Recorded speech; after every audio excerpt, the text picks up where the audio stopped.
설거지 좀 해줘 라고 했을 때 정말 그릇만 닦아서 위에다 이제 올려놓는 경우, 와이프 입장에서는 보면 싱크대 주변에 막 냄비 뚜껑 다 돌아다니고 물이 흥건하고, 와이프 입장에서는 설거지 해줘 그러면 싱크대가 다 깨끗해져야 설거지 한 건데, 그런 경우에는 명확하게 그릇을 닦고 올리고 주변에 물기를 깨끗하게 제거해서 행주를 빨아서 건조대에 올려줘까지 이야기하면 되는 건가요? 힘드시겠지만 안녕하세요. 언터리TV 민수경입니다. 안녕하세요. 인상의 김민정입니다. 네, 대표님 안녕하세요. 안녕하세요. 그 인상이 어머 인상 좋다 할 때 그 인상인가요? 맞습니다. 인상이 좋으셔서 그렇게 이름 지으셨나요? 네, 제가 인상이 좋아서도 있고요. 많은 사람들이 인상을 좀 좋게 만들어 드리려고 인상이라고 이름 지었습니다. 아, 이름 너무 좋네요. 자기소개를 좀 부탁드릴게요. 네. 좀 출신이 좀 남다르다고 들었습니다. 아, 네. 네. 저는 다른 강사님들과는 좀 다르게 간호사로 시작했습니다. 대학병원에서 마취과를 처음 시작했고요. 아, 맞출까요? 네. 사람들이 수술하려고 하면은 필요하잖아요. 네네네. 그래서 그분들이 마취를 하려고 들어가서 김민정님에서 그냥 환자의 몸만 딱 보이는 거예요. 이름을 가지고 사회적으로 어떻게 살아왔고 어떠한 마음적인 거를 가지고 있는가에 대해서 좀 많이 고민하게 됐어요. 그래서 마음, 뇌, 그리고 몸, 그러니까 네트워크라던가 그러한 마음들을 어떻게 하면 저도 많은 것들을 성장하고 발전시킬 수 있을까? 그런 부분들을 많이 고민하면서 지내왔습니다. 그 일이 그냥 즐겁게 착착착 일을 처리하시는 거에 탁월하신 분들이 있고 저 같은 경우에는 이 사람 한 사람 하나하나에 조금 관심을 많이 기울이는 스타일이었어요. 에너지를 바깥으로 많이 이렇게 표출하시는 분인가 보군요. 네, 너무 정성 들여서 했는데 근데 마취과라는 게 조금 아쉬운 게 제가 아무리 정성을 들여도 당사자는 기억을 할 수가 없어요.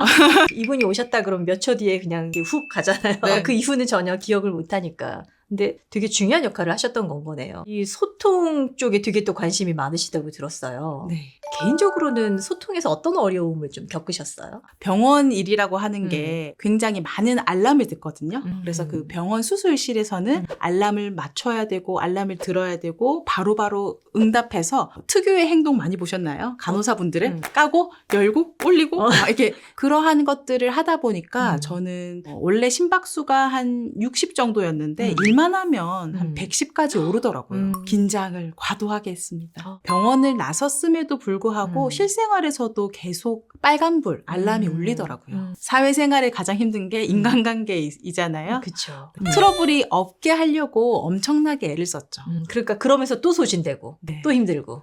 병원이 안 맞으셨던 건가? 저는 그랬던 것 같습니다. 혹시 지금도 병원에 근무하시지 않으세요? 뭐 병원도 이제 열심히 일하고 있지만 간호사로서의 이제 다양한 면모가 있잖아요. 그래서 저는 오히려 한 사람 한 사람을 케어하는 일들에 조금 더 일하고 있습니다. 네, 어렵지만 그곳을 사랑한다. 포장했습니다. 감사합니다. 대부분의 사람들이 이제 소통을 잘한다라고 이야기를 하면 뭐 언변이 좋다, 아니면 다른 사람들을 잘 맞춘다, 그런 방법들을 배우려고들 많이 노력하시는데 이게 소통에 대한 오해 때문에 발생하는 거라면서요. 네, 아까 말씀드린 것처럼 너무 주변에 많은 알람이 켜지게 되면 다른 데의 주의가 빼앗기게 됩니다. 네. 그래서 내가 중요하다는 사실을 잘 모를 때가 많거든요. 소통을 하다 보면 포커싱을 어디에 두느냐에 따라서 오해가 생기기도 하고 소통을 좀 어려워하기도 하고 소진되는 경우도 있습니다. 그래서 소통의 과정을 제가 조금 설명드릴게요. 네. 소통의 과정을 송수신기라고 조금 생각한다고 하면 제가 소통을 위해서 주기도 해야 되고 받기도 해야 되잖아요. 그쵸. 저는 아까 말씀드린 것처럼 과도하게 범위가 넓은 사람이었어요. 어디에 무언가가 그냥 살짝 소리만 나도 아주 예민하게 반응한 사람이었어요. 그래서 범위가 포커싱이 남에게만 많이 가져 있는 사람들은 굉장히 주파수가 넓기도 넓고 너무 섬세해서 너무 많은 것들을 생각하게 되죠. 그러다 보니까 불안해서 말을 많이 할 수도 있습니다. 저도 지금은 사투리가 당황하면 엄청나게 많이 나오거든요. 그래서 말이 빨라지고 많아지는 사람들도 있죠. 그래서 그런 분들은 상대가 봤을 때 왜 이렇게 오버하는 사람이야? 라고 생각할 수도 있고 때로 이런 분들은 눈치를 많이 본다고 사람들이 많이 표현합니다. 그럼 사실 나도 힘들고 상대방도 좀 힘들어하는 경우들도 있잖아요. 맞죠. 투머치 톡 토커, 말을 많이 하게 되는 사람들이 가지는 게 주변 사람들이 조금 힘들다라는 생각도 들고 또 그렇게 바깥에 남에게만 관심을 갖게 되면 이 사람이 진짜 진심을 말하는 건지 의뢰하는 말인지 진정성의 부분에서도 사람들이 조금 혼란을 느끼는 경우도 많아요. 포커싱이 나한테만 이렇게 쏠려 있는 그런 경우도 있나요? 있죠. 주변에서 아마 보셨을 텐데요. 그런 분들은 딱 자기 세계가 너무 확고하신 분들이 있죠. 무슨 문제가 생기면 딱 얼어붙고 머릿속이 하얗게 되는 분들이 있어서 어떻게 보면 사람들이 왜 나를 회피하지? 라고 생각하실 수도 있어요.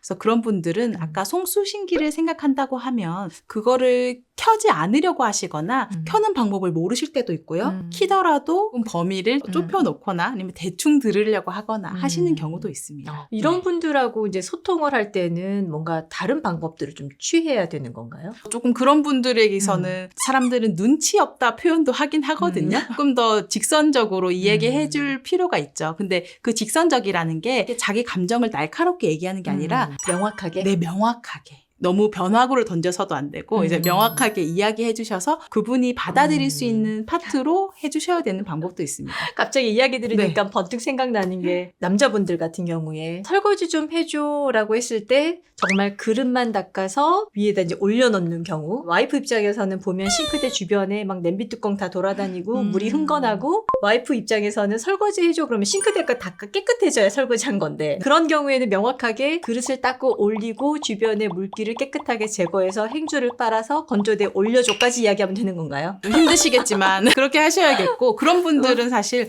본인이 송수신기의 그 범위를 좀 넓히려고 노력하시는 것도 저는 하나의 방법이라고 생각해요. 그러니까 양쪽이 서로 맞춰야 되는 거네요. 네. 한쪽에서 일방적으로 맞추기엔 이 사람도 지치고, 그렇죠? 서로 함께 하는 거. 네. 소통이란 게 좀 그런 것 같습니다. 눈치를 많이 보는 사람, 눈치를 너무 안 보는 사람이라고 생각을 하는데, 사실 눈치라는 단어가 우리에게 주는 압박감은 분명히 있어요. 그렇지만 좋은 소통을 하려고 하면 어떠한 것들이 필요하냐 하면 가장 중요한 건 연결감이라고 생각해요. 그래서 진정성 있는 소통을 하려고 하면 연결감을 말할 수밖에 없는데요. 우리가 영화 아바타 보면 촉수로 신경계를 연결하시는 거 보셨죠? 네. 우리가 보이지 않더라도 우리는 연결을 하는 걸 느낄 수 있거든요. 아까 말씀하셨지만 싱크대를 그렇게 하고 있는 남편을 보고 멀리 있지만 아내가 화가 났다는 걸 어떤 사람들은 느낄 겁니다. 그 아우라가 사람들은 느낄 수 있다는 거죠. 우리가 무언가를 연결하려고 하면 조금 중요한 부분들이 있거든요. 그래서 나 자신이 좀 있어야 되고요. 나를 보고 연결을 하려고 하면 세상이 있어야 돼요. 전체 세계를 볼 수 있는 눈과 전체를 보는 눈이라 하거든요. 그 다음에 대상을 바라봐야 합니다. 네. 그럼 진짜 소통을 잘하려면 어떤 방법들을 쓰면 좀 도움이 될까요? 첫 번째는 이제 나라는 존재를 인지해야 된다고 말씀드렸잖아요. 네. 그래서 나라는 존재, 세상을 바라보는 거, 대상을 인지하는 거, 이렇게 단계가 나눠지는데 나라는 존재를 한번 인지해 볼게요. 영상 보시는 분들도 다 같이 해보실 수 있게끔 한번 해보겠습니다. 네. 우리가 지금 앉아 있잖아요.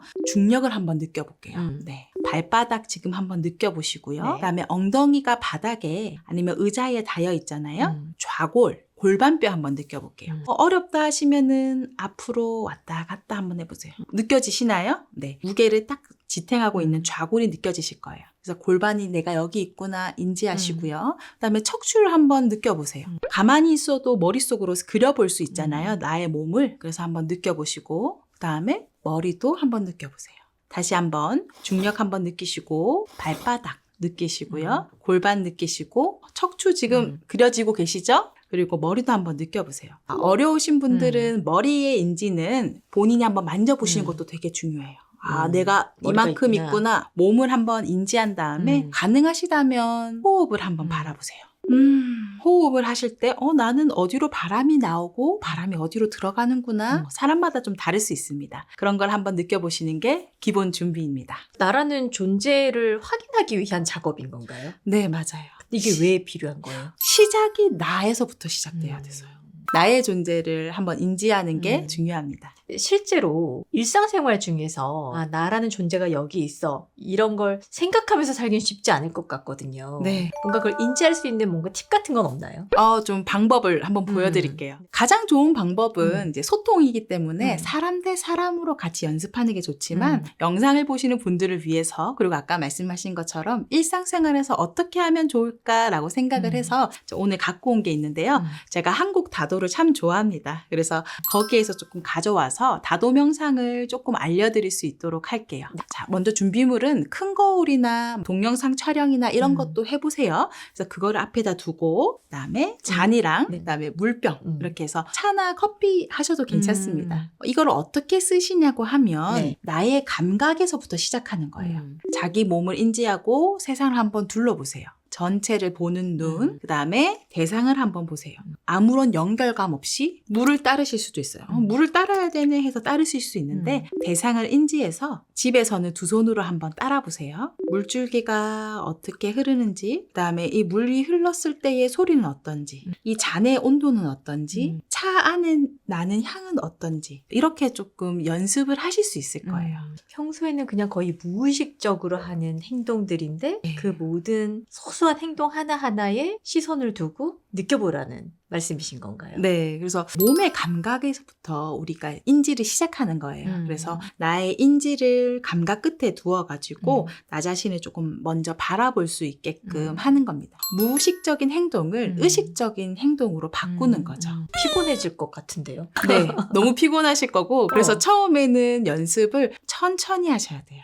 이런 것들이 되게 예민한 분이라고 하셨잖아요. 근데 이렇게 더 섬세하게 무언가를 집중해서 보고 살피고 하는 일이 힘들지 않으셨어요? 너무 힘듭니다. 지금도 여전히 힘들고요. 인지하는 연습을 하는 게 외부 세계로 몸으로 써서 하지만 내 존재에 좀 많은 것들을 더 쌓아 나가게 되거든요. 집중하는 거? 네. 그래서 나 자신이라는 파트가 저는 많이 없었어요. 그전에는 그냥 울리는 알람, 그 다음에 내가 응대해야 되는 여러 가지의 환경, 상황들. 네, 여러 가지들을 보면서 거기에만 주의가 빼앗겼다 하면 이제부터는 나한테 시작이 되어서 무언가를 할 수 있게 되죠. 이제 조금 이해가 됐어요. 자기 내부에만 집중하는 사람이 있고 외부 세계에만 관심이 많은 사람이 있고 근데 가장 적절한 건 외부 세계와 내부 세계의 밸런스를 잘 맞추는 사람? 네. 이런 사람이 가장 베스트가 아닐까? 네. 라는 생각이 드는데 그렇게 균형감을 갖고 있는 사람들이 있죠. 그런 분들을 조금 제가 비유를 들어서 이야기해 볼게요. 우리 이 공간에 전구가 한 100개가 있다고 생각을 해보겠습니다. 언제나 100개를 다 써야 될까요? 아니요? 와인 마실 땐 좀 꺼야 될 것 같은데요? 맞습니다. 또 분위기 켜야 될 때는 촛불을 켤 때도 있고 맞아요. 전구가 없어야 될 때도 있고 또 섬세한 작업을 할 때는 그에 맞춰서 상황에 맞춰서 불을 많이 켜야 할 때도 있어요.